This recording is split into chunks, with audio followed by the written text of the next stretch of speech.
কোনো কারণেই কোনোভাবে আমাদের শ্রদ্ধেয় নেতা মাননীয় প্রধানমন্ত্রী তারেক রহমানের আমি বন্ধু না।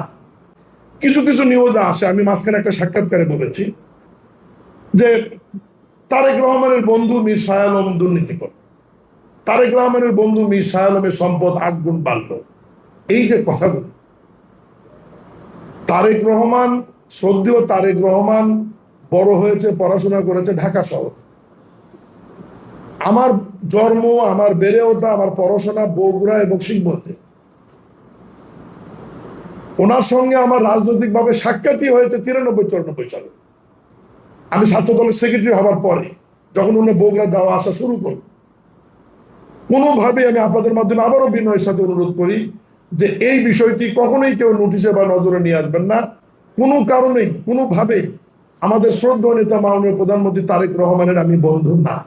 আমি বিএনপির সাধারণ একজন কর্মী, এবং বিএনপির কর্মী হিসাবে আমার বিভিন্ন সময় জনপ্রতিনিধি নির্বাচিত হওয়া, বগুড়া জেলার দায়িত্ব পালন করবার কারণে, যেহেতু বগুড়া বাড়ি শ্রদ্ধেয় নেতা তারেক রহমানের, তার সাথে বহুবার আমার সাক্ষাৎ হয়েছে, দেখা হয়েছে। স্বাভাবিক কারণেই তিনি আমাদেরকে স্নেহ করেন এবং বিভিন্ন সময় পরামর্শ দেন।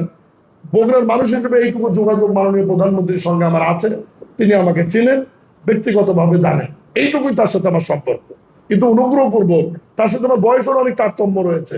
সব মিলিয়ে এই যে মানুষের সামনে যদি উপস্থাপন করেন যে তারেক রহমানের বন্ধু মীর শাহ আলম এটা করলো, এই জিনিসটা আমি এবং আমার পরিবার বা সমাজের অন্য মানুষ নিশ্চয়ই ভালোভাবে নেবেন না।